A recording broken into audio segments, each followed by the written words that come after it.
یوسف علیہ السلام نے برائی کا ارادہ نہیں کیا تھا۔ پھر بات یہیں پر ختم نہیں ہو گئی، بلکہ تمام عورتیں یوسف علیہ السلام پر ٹوٹ پڑیں۔ ان میں سے ہر ایک کی خواہش تھی کہ یوسف علیہ السلام اس سے محبت کریں اور بے حیائی کا ارتکاب کریں۔ اپنی عزت اور شرف کو انہوں نے خاک میں ملا دیا۔ یوسف علیہ السلام کے حسن پر فریفتہ ہو گئیں۔ اس کیفیت کو دیکھ کر یوسف علیہ السلام نے اپنے رب سے دعا کی۔ آیت 33 اور 34 میں آتا ہے، یوسف نے دعا کی کہ اے میرے پروردگار، جس بات کی طرف یہ عورتیں مجھے بلا رہی ہیں، اس سے تو مجھے جیل خانہ بہت پسند ہے۔ اگر تو نے ان کا مکر و فریب مجھ سے دور نہ کیا تو میں تو ان کی طرف مائل ہو جاؤں گا اور بالکل نادانوں میں جا ملوں گا۔ اس سے ظاہر ہوا سب عورتیں یوسف علیہ السلام کو اپنی طرف متوجہ کر رہی تھیں۔ انہوں نے ہر طریقہ اختیار کیا، لیکن یوسف علیہ السلام نے کسی ایک کی طرف توجہ نہ دی۔ اللہ نے انہیں بچا لیا اور عورتوں کی چال کو ناکام بنا دیا۔ اس واقعے کی خبر بھی لوگوں میں پھیل گئی۔ عزیز مصر کی بیوی کو پتا چل گیا کہ یہ خبریں پورے شہر میں پھیل گئی ہیں اور لوگ اسے ہی قصوروار ٹھہرا رہے ہیں۔ تب وہ اپنے خاوند کے پاس گئی، اس سے کہا، اب کیا کیا جائے؟ سب لوگ مجھے ہی الزام دے رہے ہیں، معاملہ بہت پھیل گیا ہے، اس بات کو دبانے کے لیے کچھ کرنا چاہیے۔ عزیز مصر نے کہا، پھر کیا کیا جائے؟ آخر آپس میں مشورہ ہوا، دونوں اس پر متفق ہو گئے۔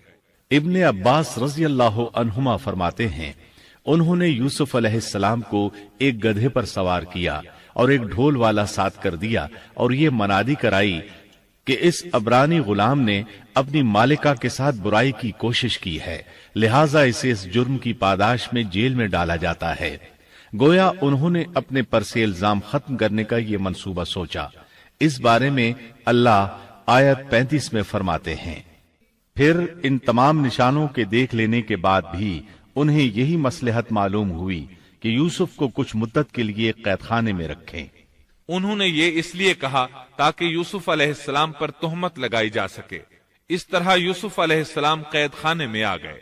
ان کے ساتھ 2 نوجوان اور قید خانے میں بھیجے گئے تھے۔ کچھ دن ساتھ رہنے کے بعد وہ جان گئے کہ یوسف علیہ السلام نیک سیرت انسان ہیں، عبادت گزار نوجوان ہیں۔ ایک رات دونوں نوجوانوں نے خواب دیکھے۔ صبح ہوئی تو دونوں یوسف علیہ السلام کے پاس گئے اور اپنا اپنا خواب سنایا۔ قرآن کریم آیت 36 میں اس کو یوں بیان کرتا ہے، اس کے ساتھ ہی 2 اور جوان بھی جیل خانے میں داخل ہوئے۔ ان میں سے ایک نے کہا کہ میں نے خواب میں اپنے آپ کو شراب نچوڑتے دیکھا ہے، اور دوسرے نے کہا میں نے اپنے آپ کو دیکھا ہے کہ میں اپنے سر پر روٹی اٹھائے ہوئے ہوں جسے پرندے کھا رہے ہیں۔ ہمیں آپ اس کی تعبیر بتائیے، ہمیں تو آپ خوبیوں والے شخص دکھائی دیتے ہیں۔ قید خانے کے قیدی بھی جان چکے تھے کہ یوسف علیہ السلام نیک ہیں۔ آپ نے سوچا یہ دین کی دعوت دینے کا بہترین موقع ہے۔ انہوں نے جو کچھ ان سے کہا وہ آیت نمبر 37 اور 38 میں اس طرح آیا ہے، یوسف نے کہا تمہیں جو کھانا دیا جاتا ہے اس کے تمہارے پاس پہنچنے سے پہلے ہی میں تمہیں اس کی تعبیر بتلا دوں گا۔ یہ سب اس علم کی بدولت ہے جو مجھے میرے رب نے سکھایا ہے۔ میں نے ان لوگوں کا مذہب چھوڑ دیا ہے جو اللہ پر ایمان نہیں رکھتے اور آخرت کے بھی منکر ہیں۔ میں اپنے باپ دادوں کے دین کا پابند ہوں، یعنی ابراہیم، اسحاق اور یعقوب کے دین کا۔ ہمیں ہرگز یہ سزاوار نہیں کہ ہم اللہ کے ساتھ کسی کو بھی شریک کریں۔ ہم پر اور تمام اور لوگوں پر اللہ کا یہ خاص فضل ہے، لیکن اکثر لوگ ناشکری کرتے ہیں۔ آپ نے سب سے پہلے اپنا تعارف کرایا، ابراہیم اور یعقوب علیہ السلام کے بارے میں بتایا، اور اس زمانے کے لوگ ابراہیم علیہ السلام کو مانتے تھے۔ ابراہیم علیہ السلام معروف تھے، جانے پہچانے تھے۔ نبی کریم صلی اللہ علیہ وسلم سے پوچھا گیا کہ کریم یعنی عزت دار کون ہے؟ آپ نے فرمایا عزت دار کے بیٹے، عزت دار کے پوتے اور عزت دار کے پڑ پوتے، یعنی یوسف بن یعقوب بن اسحاق بن ابراہیم علیہ السلام۔ مطلب یہ کہ 4 پشتوں تک نبوت کی فضیلت یوسف علیہ السلام کے سوا کسی کے حصے میں نہیں آئی۔ یہ عزت اور بزرگی کی انتہا ہے۔ آپ نے اپنے دین کا تعارف کرانے کے بعد ان سے جو کچھ کہا وہ آیت 39 اور 40 میں آتا ہے، اے میرے قید کے ساتھیوں، کیا بھلا کئی جدا جدا پروردگار بہتر ہیں یا ایک اللہ زبردست طاقتور؟ اس کے سوا تم جن کی پوجا پاٹ کر رہے ہو وہ سب نام ہی نام ہیں جو تم نے اور تمہارے باپ دادوں نے خود ہی گھڑ لیے ہیں۔ اللہ نے ان کی کوئی دلیل نازل نہیں فرمائی۔ فرما روائی صرف اللہ ہی کی ہے۔ اس کا فرمان ہے کہ تم سب سوائے اس کے کسی اور کی عبادت نہ کرو، یہی دین درست ہے، لیکن اکثر لوگ نہیں جانتے۔ پھر یوسف علیہ السلام نے انہیں خواب کی تعبیر بتائی۔ اس کا ذکر سورہ یوسف آیت 41 میں ہے۔ اے میرے قید خانے کے رفیقو، تم دونوں میں سے ایک تو اپنے بادشاہ کو شراب پلانے پر مقرر ہو جائے گا، لیکن دوسرا سولی دیا جائے گا اور پرندے اس کا سر نوچ نوچ کھائیں گے۔ تم دونوں جس کے بارے میں تحقیق کر رہے تھے اس کام کا فیصلہ کر دیا گیا۔ تعبیر سن کر وہ قیدی کہنے لگے، ہم نے اس طرح خواب نہیں دیکھا۔ جس کے قتل کی تعبیر بتائی گئی تھی وہ تو خاص طور پر کہنے لگا، میں نے یہ خواب نہیں دیکھا۔ اس پر یوسف علیہ السلام نے فرمایا، یہ اللہ کا فیصلہ ہے، تبدیل نہیں ہو سکتا۔ پھر آپ نے دوسرے قیدی سے فرمایا، اور جس کی نسبت یوسف کا گمان تھا کہ ان دونوں میں سے یہ چھوٹ جائے گا، اس سے کہا کہ اپنے بادشاہ سے میرا ذکر بھی کر دینا۔ پھر اسے شیطان نے اپنے بادشاہ سے ذکر کرنا بھلا دیا اور یوسف نے کئی سال قید خانے ہی میں کاٹے۔ پھر اسی طرح ہوا، ایک کو پھانسی پر چڑھا دیا گیا، دوسرا بادشاہ کو شراب پلانے پر مقرر ہوا، لیکن وہ یوسف علیہ السلام کا ذکر کرنا بھول گیا۔ اللہ تعالیٰ آیت 42 میں فرماتے ہیں، شیطان نے اسے بھلا دیا۔ اس آیت کی تفسیر بعض مفسرین نے یہ کی ہے کہ شیطان نے یوسف علیہ السلام کو اپنے رب یعنی اللہ تعالیٰ کی یاد سے غافل کر دیا، اور انہوں نے ایک بندے سے چاہا کہ وہ اپنے رب یعنی شاہ مصر سے ان کا تذکرہ کر کے ان کی رہائی کی کوشش کرے۔ اس لیے اللہ تعالیٰ نے ان کو یہ سزا دی کہ وہ کئی سال تک جیل میں پڑے رہے۔ یہ تفسیر بالکل غلط ہے۔ درست یہ ہے کہ فَأَنْسَاهُ کی ضمیر اس شخص کی طرف لوٹتی ہے جس کے متعلق یوسف علیہ السلام کا گمان تھا کہ وہ رہائی پانے والا ہے، اور اس آیت کے معنی یہ ہیں کہ شیطان نے اس شخص کو اپنے آقا سے یوسف علیہ السلام کا ذکر کرنا بھلا دیا، جیسا کہ علامہ ابن کثیر اور دیگر مفسرین نے اسی طرح کہا ہے۔ انس رضی اللہ عنہ سے مروی یہ روایت کہ اللہ تعالیٰ نے یوسف علیہ السلام کی طرف وحی کی کہ اے یوسف، تجھے تیرے بھائیوں سے کس نے نجات دی؟ فرمایا، اے اللہ، آپ نے۔ اللہ نے پھر پوچھا، یوسف، تجھے کنویں سے کس نے نکالا؟ انہوں نے جواب دیا، اللہ، آپ نے۔ اللہ تعالیٰ نے پھر پوچھا، یوسف، تجھے عورتوں سے کس نے بچایا؟ کہا، اللہ، آپ نے۔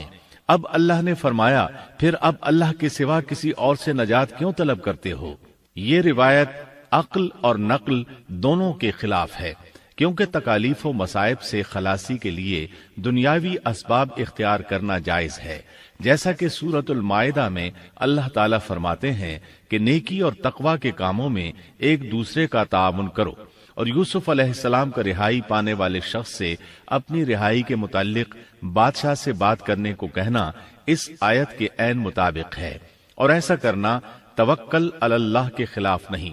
لہذا مذکورہ بیان کردہ روایت جس طرح سند کے اعتبار سے کمزور ہے، اسی طرح مفہوم کے اعتبار سے بھی قرآن کے خلاف ہے۔ یوسف علیہ السلام قید خانے میں پڑے ہیں، کسی کو ان کی خبر تک نہیں۔ یہ ان کی ایک اور آزمائش تھی، کسی کو خبر ہو تو نکالے۔ آخر کچھ مدت بعد بادشاہ نے خواب دیکھا۔ بادشاہ نے کہا، میں نے خواب میں دیکھا ہے کہ 7 موٹی تازی فربا گائیں ہیں، جن کو 7 دبلی پتلی لاغر گائیں کھا رہی ہیں، اور 7 بالیاں ہیں ہری ہری، اور دوسری 7 بالکل خشک۔ اس خواب نے بادشاہ کو پریشان کر دیا۔ اس نے کہا، اے درباریو، میرے اس خواب کی تعبیر بتلاؤ اگر تم خواب کی تعبیر دے سکتے ہو۔ انہوں نے جواب دیا، یہ تو اڑتے اڑاتے پریشان خواب ہیں، اور ایسے شوریدہ پریشان خوابوں کی تعبیر جاننے والے ہم نہیں۔ جب وہ خواب کی تعبیر نہ بتا سکے تب اس ساقی کو یوسف علیہ السلام یاد آئے۔ وہ چونک اٹھا۔ ان 2 قیدیوں میں سے جو رہا ہوا تھا اسے مدت کے بعد یاد آ گیا اور کہنے لگا، میں تمہیں اس کی تعبیر بتلا دوں گا، مجھے جانے کی اجازت دیجیے۔ قید خانہ شہر سے باہر تھا۔ انہوں نے اسے ادھر روانہ کر دیا۔ وہ جیل پہنچا، یوسف علیہ السلام سے ملا اور بولا، اے یوسف، اے بہت بڑے سچے، آپ ہمیں اس خواب کی تعبیر بتلائیے کہ 7 موٹی تازی گائیں ہیں جنہیں 7 دبلی پتلی گائیں کھا رہی ہیں، اور 7 بالکل سبز خوشے ہیں، اور 7 ہی دوسرے بالکل خشک ہیں، تاکہ میں واپس جا کر ان لوگوں سے کہوں تاکہ وہ سب جان لیں۔ تب یوسف علیہ السلام نے خواب کی تعبیر بتائی۔ یوسف نے جواب دیا کہ تم 7 سال تک پے در پے لگاتار حسب عادت غلہ بویا کرنا، اور فصل کاٹ کر اسے بالیوں سمیت ہی رہنے دینا، سوائے اپنے کھانے کی تھوڑی سی مقدار کے۔ اس کے بعد 7 سال نہایت سخت قحط کے آئیں گے، وہ اس غلے کو کھا جائیں گے جو تم نے ان کے لیے ذخیرہ رکھ چھوڑا تھا، سوائے اس تھوڑے سے غلے کے جو تم محفوظ کر کے رکھو گے۔ آپ نے صرف خواب کی تعبیر نہیں بتائی بلکہ علاج بھی بتایا۔ اس کے بعد ایک اور بات بھی بتائی۔ اس کے بعد جو سال آئے گا اس میں لوگوں پر خوب بارش برسائی جائے گی، اور وہ اس میں شیرہ انگور بھی خوب نچوڑیں گے۔ ساقی بہت تیزی سے واپس گیا، بادشاہ کو پوری تفصیل بتائی۔ تب بادشاہ نے کہا، یوسف کو میرے پاس لاؤ۔ بادشاہ کا قاصد واپس آیا اور آپ سے کہا، بادشاہ آپ کو بلا رہا ہے۔ یوسف علیہ السلام نے کہا، میں قید خانے سے نہیں نکلوں گا۔ نبی کریم صلی اللہ علیہ وسلم فرماتے ہیں، اللہ یوسف علیہ السلام پر رحم فرمائے، انہوں نے کس حد تک صبر کیا۔ ان کی جگہ میں ہوتا اور مجھے قید خانے سے نکلنے کے لیے کہا جاتا تو میں فوراً باہر نکل جاتا۔ 7 سال تک قید میں رہنے کے بعد اگر کوئی قیدی سے باہر نکلنے کے لیے کہے اور وہ باہر نکلنے سے انکار کر دے تو یہ بات عجیب ہی لگ سکتی تھی، لیکن یوسف علیہ السلام ہر طرح سے بری ہو کر نکلنا چاہتے تھے۔ چنانچہ آپ نے کہا، یوسف نے کہا، اپنے بادشاہ کے پاس واپس جا اور اس سے پوچھ کہ ان عورتوں کا حقیقی واقعہ کیا ہے جنہوں نے اپنے ہاتھ کاٹ لیے تھے۔ ان کے ہیلے کو صحیح طور پر جاننے والا میرا پروردگار ہی ہے۔ قاصد واپس آیا، اس نے بادشاہ کو یوسف کا جواب سنایا۔ اب بادشاہ نے ان عورتوں کو جمع کیا اور کہا، بادشاہ نے پوچھا، اے عورتوں، اس وقت کا صحیح واقعہ کیا ہے جب تم داؤ فریب کر کے یوسف کو اس کی دلی منشا سے بہکانا چاہتی تھی؟ انہوں نے صاف جواب دیا کہ معاذ اللہ، ہم نے یوسف میں کوئی برائی نہیں پائی۔ پھر تو عزیز مصر کی بیوی بھی بول اٹھی کہ اب تو حق سچ واضح ہو گیا ہے، میں نے ہی اسے ورغلایا تھا اس کے جی سے، اور یقیناً وہ سچوں میں سے ہے۔ یوسف نے کہا، یہ اس واسطے کہ عزیز مصر جان لے کہ میں نے اس کی پیٹھ پیچھے اس کی خیانت نہیں کی، اور یہ بھی کہ اللہ دغابازوں کے ہتھ کنڈے چلنے نہیں دیتا۔ میں اپنے نفس کی پاکیزگی بیان نہیں کرتا، بے شک نفس تو برائی پر ابھارنے والا ہی ہے، مگر یہ کہ میرا پروردگار ہی اپنا رحم کرے، یقیناً میرا پالنے والا، بڑی بخشش کرنے والا اور بہت مہربانی فرمانے والا ہے۔ بعض مفسرین کے نزدیک یہ یوسف علیہ السلام کا قول ہے، اور یہ انہوں نے اس وقت کہا جب جیل میں ان کو یہ ساری تفصیل بتلائی گئی، یا بعض کے بقول بادشاہ کے پاس جا کر انہوں نے یہ کہا۔ بعض مفسرین کے نزدیک یہ بھی عزیز مصر کی بیوی ہی کا قول ہے، اور مطلب یہ ہے کہ یوسف کی غیر موجودگی میں بھی اسے غلط طور پر تہمت لگا کر خیانت کا ارتکاب نہیں کرتی، بلکہ امانت کے تقاضوں کو سامنے رکھتے ہوئے اپنی غلطی کا اعتراف کرتی ہوں۔ یا یہ مطلب ہے کہ میں نے یوسف کو پھسلانے کی کوشش ضرور کی، لیکن واقعہ یہ ہے کہ اپنے خاوند کی خیانت نہیں کی اور کسی بڑے گناہ میں واقع نہیں ہوئی۔ حافظ ابن کثیر نے اسی قول کو ترجیح دی ہے اور اسے سیاق و معانی کے اعتبار سے زیادہ مناسب اور موزوں قرار دیا ہے۔ آیت 54 میں اللہ تعالیٰ فرماتے ہیں، بادشاہ نے کہا، اسے میرے پاس لاؤ کہ میں اسے اپنے خاص کاموں کے لیے مقرر کر لوں۔ پھر جب اس سے بات چیت کی تو کہنے لگا کہ آپ ہمارے ہاں آج سے ذی عزت اور امانت دار ہیں۔ تب یوسف علیہ السلام بولے، یوسف نے کہا، آپ مجھے ملک کے خزانوں پر مقرر کر دیجئے، میں حفاظت کرنے والا اور باخبر ہوں۔ اسی طرح ہم نے یوسف کو ملک کا قبضہ دے دیا کہ وہ جہاں کہیں چاہے رہے سہے، ہم جسے چاہیں اپنی رحمت پہنچا دیتے ہیں، ہم نیکوکاروں کا ثواب ضائع نہیں کرتے، یقیناً ایمانداروں اور پرہیزگاروں کو اخروی اجر بہت ہی بہتر ہے۔ بادشاہ نے یوسف علیہ السلام کو ملک کا مکمل اختیار دے دیا، اور ایک روایت میں ہے اس نے کہا، یوسف میرا اختیار اب صرف کرسی تک محدود ہے۔ اس طرح تمام معاملات یوسف علیہ السلام کے اختیار میں آ گئے اور خیر و برکت کے سال شروع ہو گئے۔ یوسف علیہ السلام نے ان سالوں سے خوب فائدہ اٹھایا، ہر طرف بھلائی ہی بھلائی ہو گئی، غلے کی فراوانی ہو گئی، جس طرح یوسف علیہ السلام چاہتے تھے اسی طرح خرچ کیا جاتا تھا۔ پھر اس طرح 7 سال ختم ہو گئے اور قحط کے سال شروع ہو گئے۔ اس قحط نے نہ صرف مصر کو بلکہ فلسطین وغیرہ کے علاقوں کو بھی اپنی لپیٹ میں لے لیا۔ اب چونکہ مصر بہت زیادہ خوشحال تھا، یوسف علیہ السلام نے 7 سال تک غلے کو بچا بچا کر رکھا تھا، اس لیے لوگ مصر آنا شروع ہو گئے۔ فلسطین میں بھی غلہ ختم ہو گیا۔ یعقوب علیہ السلام اور ان کے بیٹوں تک بھی قحط کے اثرات پہنچ گئے، بلکہ ان کے علاقے میں قحط شدید ہو گیا۔ تلاش کے باوجود غلہ نہیں ملتا تھا، ملتا بھی تھا تو بہت مہنگا۔ فلسطین میں خبر پہنچی کہ مصر کا بادشاہ پرانی قیمت پر غلہ دے رہا ہے۔ یہ خبر اس لیے پہنچی کہ یوسف علیہ السلام پرانی قیمت پر غلہ فروخت کر رہے تھے۔ چنانچہ فلسطین سے غلہ خریدنے کے لیے قافلے مصر آنے لگے۔ یوسف علیہ السلام پرانی قیمت پر غلہ ضرور دیتے، لیکن ایک آدمی کو صرف اتنا دیتے جتنا ایک اونٹ اٹھا سکتا، اس سے زیادہ نہ دیتے، تاکہ تاجر لوگ مال سٹاک کر کے مہنگا نہ بیچے۔ اس لیے جو غلہ خریدتا تھا اس کے لیے ضروری تھا کہ اپنے گھر والوں کو ساتھ لائے۔ یوسف علیہ السلام ہر ایک سے پوچھتے، تمہارے گھر کے کتنے افراد ہیں، انہیں ساتھ لے کر آؤ۔ اور اس طرح یوسف علیہ السلام کے بھائیوں نے بھی مصر جانے کا ارادہ کر لیا۔ قرآن مجید میں اس کا تذکرہ یوں آیا ہے، یوسف کے بھائی آئے اور یوسف کے پاس گئے تو اس نے انہیں پہچان لیا اور انہوں نے اسے نہ پہچانا۔ یوسف علیہ السلام نے گندم دینے سے پہلے پوچھا، تم کون ہو، کہاں سے آئے ہو، تم جاسوس لگتے ہو۔ وہ قسمیں کھانے لگے۔ آپ نے پوچھا، تمہارا باپ کون ہے، تم کتنے بھائی ہو، کیا تمہارا کوئی اور بھائی بھی ہے، تمہارا کوئی بھائی فوت تو نہیں ہو گیا؟ اس طرح آپ نے ان سے مکمل تفصیل پوچھی، انہوں نے اپنے بارے میں بتا دیا۔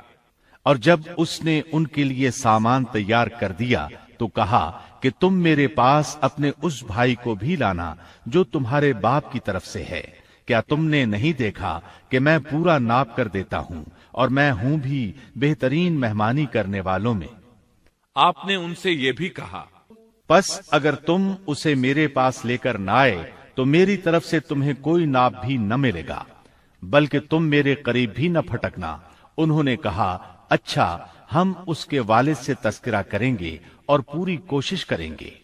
پھر یوسف علیہ السلام نے اپنے غلاموں سے کہا اور اپنے خدمتگاروں سے کہا کہ ان کی پونجی انہی کی بوریوں میں رکھ دو کہ جب لوٹ کر اپنے اہل و عیال میں جائیں اور پونجیوں کو پہچان لیں تو بہت ممکن ہے کہ یہ پھر لوٹ آئیں۔ دراصل یوسف علیہ السلام چاہتے تھے کسی طرح وہ دوبارہ آئیں۔ انہیں یہ خدشہ محسوس ہوا کہ ممکن ہے دوبارہ آنے کے لیے ان کے پاس رقم نہ ہو اور یہ غلہ خریدنے نہ آئیں، اس لیے ان کی قیمت ان کے سامان میں رکھ دی تاکہ وہ دوبارہ آئیں۔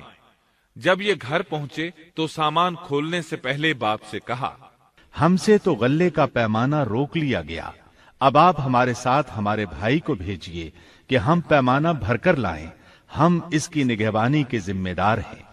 یعنی انہوں نے کہا کہ آئندہ ہمیں غلہ اسی صورت میں ملے گا جب ہم اپنے چھوٹے بھائی بنیامین کو ساتھ لے جائیں گے۔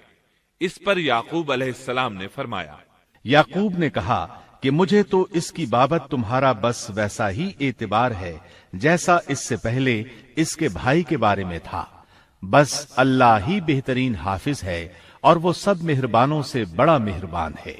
مطلب یہ کہ یعقوب علیہ السلام نے ان کی بات ماننے سے انکار کر دیا۔ اس کے بعد جب انہوں نے اپنا سامان کھولا تو کیا دیکھا؟ جب انہوں نے اپنا سامان کھولا تو انہوں نے اپنا سرمایہ موجود پایا جو ان کی جانب لوٹا دیا گیا تھا۔ کہنے لگے، اے ہمارے باپ، ہمیں اور کیا چاہیے؟ دیکھیے تو یہ ہمارا سرمایہ بھی ہمیں واپس لوٹا دیا گیا ہے۔ ہم اپنے خاندان کو غلہ لا دیں گے اور اپنے بھائی کی نگرانی رکھیں گے اور ایک اونٹ کا پیمانہ زیادہ لائیں گے، یہ ناپ تو بہت آسان ہے۔ جب یعقوب علیہ السلام نے یہ معاملہ دیکھا اور ان کا اصرار بڑھا تو سوچ میں پڑ گئے کہ معاملہ کچھ اور معلوم ہوتا ہے۔ پس انہیں اللہ تعالی کی طرف سے الہام ہوا کہ ساتھ بھیج دیجئے۔ یعقوب نے کہا، میں تو اسے ہرگز ہرگز تمہارے ساتھ نہ بھیجوں گا جب تک کہ تم اللہ کو بیچ میں رکھ کر مجھے قول و قرار نہ دو کہ تم اسے میرے پاس پہنچاؤ گے، سوائے اس ایک صورت کے کہ تم سب گرفتار کر لیے جاؤ۔ جب انہوں نے پکا قول و قرار دیا تو انہوں نے کہا، ہم جو کچھ کہتے ہیں اللہ اس پر نگہبان ہے۔ انہوں نے مزید نصیحت کی۔ اور یعقوب نے کہا، اے میرے بچوں، تم سب ایک دروازے سے نہ جانا بلکہ کئی جدا جدا دروازوں میں سے داخل ہونا۔ میں اللہ کی طرف سے آنے والی کسی چیز کو تم سے ٹال نہیں سکتا، حکم صرف اللہ ہی کا چلتا ہے۔ میرا کامل بھروسہ اسی پر ہے اور ہر ایک بھروسہ کرنے والے کو اسی پر بھروسہ کرنا چاہیے۔ مطلب یہ تھا کہ تم 11 نوجوان ہو، تمہیں دیکھ کر کوئی حسد نہ کر بیٹھے، تمہیں نظر نہ لگ جائے، اور نظر کا لگ جانا برحق ہے، اور یہ بسا اوقات انسان کو قبر میں پہنچا دیتی ہے۔ اب یہ روانہ ہوئے۔ جب وہ انہی راستوں سے جن کا حکم ان کے والد نے انہیں دیا تھا گئے، کچھ نہ تھا کہ اللہ نے جو بات مقرر کر دی ہے وہ اس سے انہیں ذرا بھی بچا لے، مگر یعقوب کے دل میں ایک خیال پیدا ہوا جسے اس نے پورا کر لیا۔ بلا شبہ وہ ہمارے سکھلائے ہوئے علم کا عالم تھا، لیکن اکثر لوگ نہیں جانتے۔ مطلب یہ کہ انسان کی کوشش کے باوجود تقدیر اپنا کام دکھا جاتی ہے۔ عطا رحمت اللہ علیہ فرماتے ہیں کہ یعقوب علیہ السلام کے بارے میں یہ جو فرمایا کہ اس کے پاس ہمارا دیا ہوا علم تھا، اس کا مطلب یہ ہے کہ یعقوب علیہ السلام جو بھی بات کرتے تھے اس میں اللہ کا ذکر ہوتا اور غور و فکر کے بعد بات کرتے، پہلے اللہ کا نام لیتے، اور یہی ان کا علم تھا۔ یوسف علیہ السلام کے بھائی گئے اور دربار میں حاضر ہوئے۔ آپ نے معمول کے مطابق ان کی رہائش کا انتظام کیا، ہر دو کو ایک کمرہ دیا۔ اس طرح بنیامین اکیلے بچ گئے۔ یوسف علیہ السلام نے فرمایا، چلو اسے ادھر میرے پاس چھوڑ جاؤ۔ جب وہ چلے گئے تو یوسف علیہ السلام نے انہیں گلے سے لگا لیا۔ یہ سب جب یوسف کے پاس پہنچ گئے تو اس نے اپنے بھائی کو اپنے پاس جگہ دی اور کہا کہ میں تیرا بھائی یوسف ہوں، بس یہ جو کچھ کرتے رہے اس کا کچھ رنج نہ کر۔ مطلب یہ کہ وہ بنیامین کو بھی ستاتے رہے۔ اس کے بعد یوسف علیہ السلام نے کیا کیا، اس کا ذکر سورہ یوسف آیت 70 تا 77 میں سنیے۔ پھر جب انہیں ان کا سامان اسباب ٹھیک ٹھاک کر کے دیا تو اپنے بھائی کے سامان میں پانی پینے کا پیالہ رکھ دیا۔ پھر ایک آواز دینے والے نے پکار کر کہا کہ اے قافلے والو، تم لوگ تو چور ہو۔ انہوں نے ان کی طرف منہ پھیر کر کہا کہ تمہاری کیا چیز کھوئی گئی ہے؟ جواب دیا کہ شاہی پیالہ گم ہے، جو اسے لے آئے اسے ایک اونٹ کے بوجھ کا غلہ ملے گا۔ اس وعدے کا میں ضامن ہوں۔ انہوں نے کہا، اللہ کی قسم، تم کو خوب علم ہے کہ ہم ملک میں فساد پھیلانے کے لیے نہیں آئے اور نہ ہم چور ہیں۔ انہوں نے کہا، اچھا چور کی کیا سزا ہے اگر تم جھوٹے ہو؟ جواب دیا کہ اس کی سزا یہی ہے کہ جس کے اسباب میں سے پایا جائے وہی اس کا بدلہ ہے۔ ہم تو ایسے ظالموں کو یہی سزا دیا کرتے ہیں۔ بس یوسف نے ان کے سامان کی تلاشی شروع کی، اپنے بھائی کے سامان کی تلاشی سے پہلے۔ پھر اس پیمانے کو اپنے بھائی کے سامان سے نکالا۔ ہم نے یوسف کے لیے اسی طرح یہ تدبیر کی۔ اس بادشاہ کے قانون کی روح سے یہ اپنے بھائی کو نہیں روک سکتا تھا، مگر یہ کہ اللہ کو منظور ہو۔ ہم جس کے چاہیں درجے بلند کر دیں۔ ہر ذی علم پر فوقیت رکھنے والا دوسرا ذی علم موجود ہے۔ انہوں نے کہا کہ اگر اس نے چوری کی تو کوئی تعجب کی بات نہیں، اس کا بھائی بھی پہلے چوری کر چکا ہے۔ یوسف نے اس بات کو اپنے دل میں رکھ لیا اور ان کے سامنے بالکل ظاہر نہ کیا۔ کہا کہ تم بڑے بدقماش ہو اور جو تم بیان کرتے ہو اسے اللہ ہی خوب جانتا ہے۔ اب وہ بادشاہ یعنی یوسف علیہ السلام کی منت سماجت کرنے لگے۔ انہوں نے کہا کہ اے عزیز مصر، اس کے والد بڑی عمر کے بالکل بوڑھے شخص ہیں، آپ اس کے بدلے ہم میں سے کسی کو لے لیجئے، ہم دیکھتے ہیں کہ آپ بڑے نیک نفس ہیں۔ یوسف نے کہا کہ ہم نے جس کے پاس اپنی چیز پائی ہے اس کے سوا دوسرے کی گرفتاری کرنے سے اللہ کی پناہ چاہتے ہیں، ایسا کرنے سے تو ہم یقیناً ناانصافی کرنے والے ہو جائیں گے۔ جب وہ اس سے مایوس ہو گئے تو تنہائی میں بیٹھ کر مشورہ کرنے لگے۔ ان میں جو سب سے بڑا تھا اس نے کہا، تمہیں معلوم نہیں کہ تمہارے والد نے تم سے اللہ کی قسم لے کر پختہ قول قرار لیا ہے، اور اس سے پہلے یوسف کے بارے میں تم کوتاہی کر چکے ہو، پس میں تو اس سرزمین سے نہ ٹلوں گا جب تک کہ والد صاحب خود مجھے اجازت نہ دیں، یا اللہ میرے اس معاملے کا فیصلہ کر دے، وہی بہترین فیصلہ کرنے والا ہے۔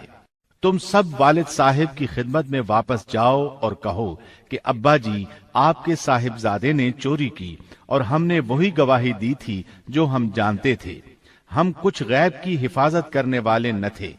آپ اس شہر کے لوگوں سے دریافت فرما لیں جہاں ہم تھے، اور اس قافلے سے بھی پوچھ لیں جس کے ساتھ ہم آئے ہیں، اور یقیناً ہم بالکل سچے ہیں۔ یعقوب نے کہا، یہ تو نہیں بلکہ تم نے اپنی طرف سے بات بنا لی، پس اب صبر ہی بہتر ہے، قریب ہے کہ اللہ ان سب کو میرے پاس ہی پہنچا دے، وہی علم و حکمت والا ہے۔ پھر یعقوب علیہ السلام رونے لگے اور کہنے لگے، پھر ان سے منہ پھیر لیا اور کہا، ہائے یوسف۔ ان کی آنکھیں بوجہ رنج و غم کے سفید ہو چکی تھیں اور وہ غم کو دبائے ہوئے تھے۔ بیٹوں نے کہا، واللہ آپ ہمیشہ یوسف کی یاد ہی میں لگے رہیں گے، یہاں تک کہ گھل جائیں یا ختم ہی ہو جائیں۔ اس پر یعقوب علیہ السلام نے کہا، انہوں نے کہا کہ میں تو اپنی پریشانیوں اور رنج کی فریاد اللہ ہی سے کر رہا ہوں، مجھے اللہ کی طرف سے وہ باتیں معلوم ہیں جو تم نہیں جانتے۔ میرے پیارے بچوں، تم جاؤ اور یوسف کی اور اس کے بھائی کی پوری طرح تلاش کرو، اور اللہ کی رحمت سے نا امید نہ ہو، یقیناً رب کی رحمت سے نا امید وہی ہوتے ہیں جو کافر ہوتے ہیں۔ اب ان کے پاس غلہ خریدنے کے لیے سامان تجارت بہت کم تھا، وہ تھوڑا سا سامان لے کر پھر یوسف علیہ السلام کے پاس گئے۔ پھر جب یہ لوگ یوسف کے پاس پہنچے تو کہنے لگے کہ اے عزیز، ہم کو اور ہمارے خاندان کو دکھ پہنچا ہے، ہم حقیر پونجی لائے ہیں، پس آپ ہمیں پورے غلے کا ناپ دیجئے اور ہم پر خیرات کیجئے، اللہ خیرات کرنے والوں کو بدلہ دیتا ہے۔ اب برادران یوسف ان کے سامنے رسوائی کے درجے تک پہنچ گئے، چنانچہ یوسف علیہ السلام نے انہیں زیادہ پریشان کرنا مناسب نہ سمجھا اور اپنا مکمل تعارف کروا دیا۔ یوسف نے کہا، جانتے بھی ہو کہ تم نے یوسف اور اس کے بھائی کے ساتھ اپنی نادانی کی حالت میں کیا کیا؟ انہوں نے کہا، واقعی تو ہی یوسف ہے۔ جواب دیا کہ ہاں، میں یوسف ہوں اور یہ میرا بھائی ہے، اللہ نے ہم پر فضل و کرم کیا۔ بات یہ ہے کہ جو بھی پرہیزگاری اور صبر کرے تو اللہ کسی نیکوکار کا اجر ضائع نہیں کرتا۔ انہوں نے کہا، اللہ کی قسم، اللہ نے تجھے ہم پر برتری دی ہے، اور یہ بھی بالکل سچ ہے کہ ہم خطا کار تھے۔ جواب دیا، آج تم پر کوئی ملامت نہیں ہے، اللہ تمہیں بخشے، وہ سب مہربانوں سے بڑا مہربان ہے۔ میرا یہ کرتا تم لے جاؤ اور اسے میرے والد کے منہ پر ڈال دو کہ وہ دیکھنے لگیں، اور اپنے خاندان کو میرے پاس لے آؤ۔ وہ قمیص لے کر یعقوب علیہ السلام کی طرف چل دیے۔ جو ہی مصر سے چلے، یعقوب علیہ السلام نے خوشبو محسوس کر لی۔ جب یہ قافلہ جدا ہوا تو ان کے والد نے کہا کہ مجھے تو یوسف کی خوشبو آ رہی ہے۔ وہ کہنے لگے کہ واللہ آپ اپنے اسی پرانے خط میں مبتلا ہیں۔ جب خوشخبری دینے والے نے پہنچ کر ان کے منہ پر وہ کرتا ڈالا، اسی وقت وہ پھر سے بینا ہو گئے۔ کہا، کیا میں تم سے نہ کہا کرتا تھا کہ میں اللہ کی طرف سے وہ باتیں جانتا ہوں جو تم نہیں جانتے؟ انہوں نے کہا، ابا جی، آپ ہمارے لیے گناہوں کی بخشش طلب کیجئے، بے شک ہم قصوروار ہیں۔ کہا، اچھا، میں جلد ہی تمہارے لیے اپنے پروردگار سے بخشش مانگوں گا، وہ بہت بڑا بخشنے والا اور نہایت مہربانی کرنے والا ہے۔ پھر سارا خاندان یوسف علیہ السلام کے پاس آیا۔ جب یہ سارا گھرانہ یوسف کے پاس پہنچ گیا تو یوسف نے اپنے ماں باپ کو اپنے پاس جگہ دی اور کہا، اللہ کو منظور ہے تو آپ سب امن و امان کے ساتھ مصر میں آؤ، اور اپنے تخت پر اپنے ماں باپ کو اونچا بٹھایا اور سب اس کے سامنے سجدے میں گر گئے۔ تب کہا کہ ابا جی، یہ میرے پہلے کے خواب کی تعبیر ہے، میرے رب نے اسے سچا کر دکھایا۔ اس نے میرے ساتھ بڑا احسان کیا جبکہ مجھے جیل خانے سے نکالا اور آپ لوگوں کو صحرا سے لے آیا۔ اس اختلاف کے بعد جو شیطان نے مجھ میں اور میرے بھائیوں میں ڈال دیا تھا، میرا رب جو چاہے اس کے لیے بہترین تدبیر کرنے والا ہے، اور وہ بہت علم و حکمت والا ہے۔ اے میرے پروردگار، تو نے مجھے کچھ حکومت عطا فرمائی اور مجھے خواب کی تعبیر سکھلائی۔ اے آسمانوں اور زمین کے پیدا کرنے والے، تو ہی دنیا و آخرت میں میرا ولی اور کارساز ہے۔ تو مجھے اسلام کی حالت میں فوت کر اور نیکوں میں ملا دے۔